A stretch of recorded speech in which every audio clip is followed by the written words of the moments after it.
hello everyone and welcome back to my channel name Learning to Learn. So today we'll be doing TOS matrix. Okay, तो SWOT matrix हमने कर लिया है. We understood what is SWOT analysis and in detail we understood what are company strength, weakness, opportunity and threats.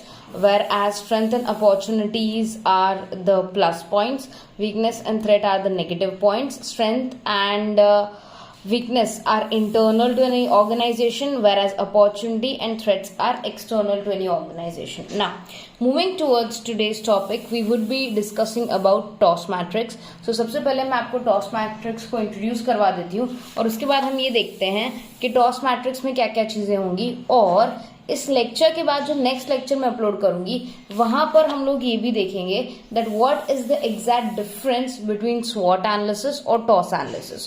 तो यहां जाने से पहले let us understand what is TOWS analysis या टॉस मैट्रिक्स. ओके, तो जैसे कि स्वॉट था SWOT, ये उसका उल्टा है TOWS, that is threat, opportunity, weakness and strength. Okay, so hang sir ने दिया ऐसे. Hang sir developed a matrix called toss matrix bye matching strength and weakness with the external opportunities और थ्रेट्स. तो उन्होंने क्या किया, उन्होंने एक नया मैट्रिक्स बनाया जिसका नाम है टॉस मैट्रिक्स, जिसे उन्होंने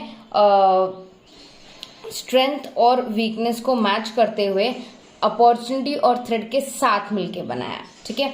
The incremental benefit of TOS matrix lies in the systematically identifying relationships between the factors and selecting strategies on their basis. तो TOS matrix का सबसे बड़ा फायदा ये है कि ये क्या करता है, ये सिस्टमैटिकली आइडेंटिफाई करता है रिलेशनशिप्स.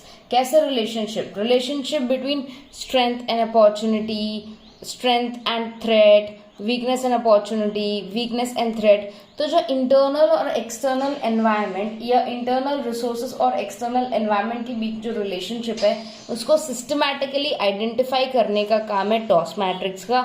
और टॉस मैट्रिक्स उसी आइडेंटिफिकेशन के बेसिस पे स्ट्रैटेजी बना के देता है. सो इसीलिए स्वॉट और टॉस में डिफरेंस है. स्वॉट सिर्फ आइडेंटिफाई करता है एक्सटर्नल अपॉर्चुनिटी और थ्रेट और इंटरनल स्ट्रेंथ और वीकनेस, जबकि टॉस एनालिसिस सिर्फ आइडेंटिफाई नहीं करता, उसको रिलेशनशिप भी एस्टैब्लिश करता है. तो आई कुड से टॉस का स्कोप ज्यादा है एज कंपेयर टू स्वॉट.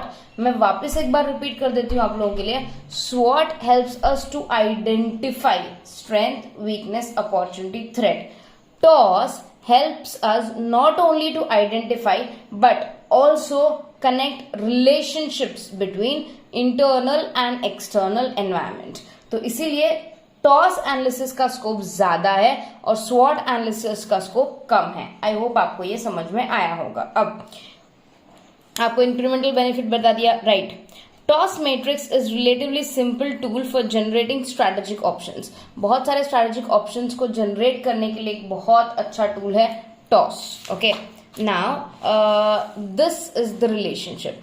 अब अगर आपने स्वॉट देखा हो, जो कि मैंने आपको पिछली बार यहाँ पे दिखाया ही था, तो यहाँ पर हम सिर्फ ये फाइंड आउट कर रहे हैं कि स्ट्रेंथ क्या है कंपनी के, वीकनेस क्या है, अपॉर्चुनिटी क्या है, थ्रेट क्या है, दैट्स इट. ठीक है. तो ये सिर्फ देखना भर या पहचानना भर स्वॉट एनालिसिस है. बट जब आप रिलेशनशिप बनाते हो ना, SOST, WOWT, उसे हम टॉस मैट्रिक्स कहते हैं. ठीक है. तो यहाँ पर हम क्या कर रहे हैं, यहाँ पर हम रिलेशनशिप एस्टैब्लिश करने की कोशिश कर रहे हैं. अगर आप ध्यान से देखेंगे तो ये एनवायरमेंट अपॉर्चुनिटीज है जो कि एक्सटर्नल है, और ये ऑर्गेनाइजेशनल स्ट्रेंथ है जो कि इंटरनल है. तो स्ट्रेंथ हो गई हमारी इंटरनल, अपॉर्चुनिटी हो गई हमारी एक्सटर्नल.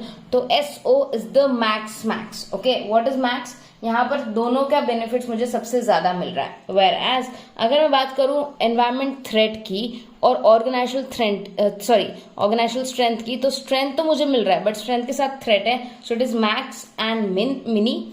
ओके, ऑर्गेनाइजेशनल वीकनेस और अपॉर्चुनिटीज, तो वीकनेस और अपॉर्चुनिटी मिनी मैक्स, और वीकनेस और threat is mini, that is weakness and threat. So ये जो सिचुएशन है ये सबसे वर्स्ट सिचुएशन है और ये जो सिचुएशन है वो सबसे अच्छी सिचुएशन है। जब एक्सटर्नल अपॉर्चुनिटी के साथ ऑर्गेनाइजेशनल स्ट्रेंथ मिलता है तो हम काफ़ी बेनिफिट्स अचीव कर सकते हैं, हम ऑब्जेक्टिव्स अचीव कर सकते हैं, बहुत कुछ हमारे कंट्रोल में हो सकता है।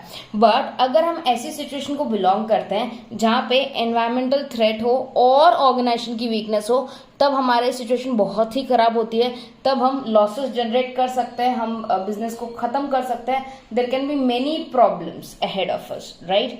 सो ये इसका मेन डिफरेंस है। अब हम एसओ का रिलेशनशिप देखते हैं, that is max max. So it is a position that any firm would like to achieve.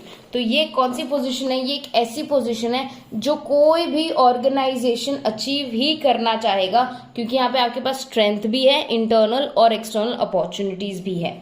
The strength can be used to capitalise और बिल्ड अप एन एग्जिस्टिंग और emerging opportunities. Such firms can take lead from their strength, utilise the resources to take their competitive advantage. तो इस type के organisation में, इस type के status में या इस टाइप के सिचुएशन में हर एक ऑर्गेनाइजेशन रहना ही चाहेगा। Whereas strength and threat, ST is a situational position in which a firm strives to minimize its emerging threats. तो यहाँ पर भले ही हमारे पास स्ट्रेंथ है बट स्ट्रेंथ के साथ थ्रेट भी है। तो यहाँ पर हर एक ऑर्गेनाइजेशन जो भी इस पोजीशन को होल्ड कर रहा है वो ट्राई करेगा कि थ्रेट को मिनिमाइज कर सके जितना पॉसिबल हो थ्रू अपने स्ट्रेंथ के थ्रू। ना the next one is WO. W is for weakness, O is for opportunity.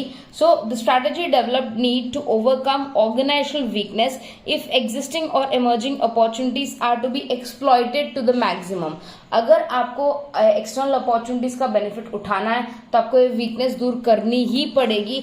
ये वीकनेस दूर करने मात्र से आप सक्सेस पा सकते हो, ऑब्जेक्टिव्स अचीव कर सकते हो, नया विजन देख सकते हो अपनी कंपनी के लिए, प्रॉफिट्स ला सकते हो। You can do lot number of things only by reducing this weakness. So ये एक पोजीशन बहुत अच्छी है। अगर आप अपनी वीकनेस को कम कर पाओ, this would be one of the best positions a company could be if it can reduce it's weakness. Now, the last one is weakness or threat. This is the worst kind of situation.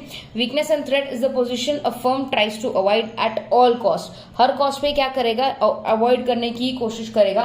An organization facing external threat and internal weakness may have to struggle for its survival. Yes, अगर वो इस position पे बहुत ज़्यादा देर तक टिका रहा तो उसका सर्वाइवल मुश्किल हो जाएगा और हो सकता है उसको लिक्विडेट करना पड़े।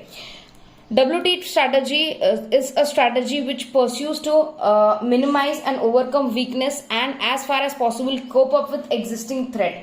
एग्जिस्टिंग थ्रेट को कोप अप करना और वीकनेस को कम करना दोनों साथ में बहुत ही डिफिकल्ट हो जाता है। और अगर इस पोजीशन से हम लोग जल्दी नहीं निकले, it could lead to losses, और कई बार ऑर्गेनाइजेशन में बिजनेस को बंद भी करना पड़ता है। So this is WT। Okay, I hope आपको टॉस एनालिसिस समझ में आया होगा।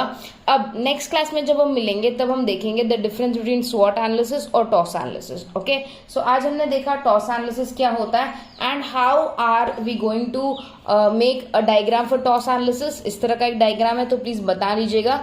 और SO, WO, ST, WT, जहां पे SO is the best strategy और best position a firm can be in and WT is the worst situation a firm can be in. Okay, so that's it for today. Let's meet in the next lecture. Take good care of yourself. Study hard, everyone. Bye.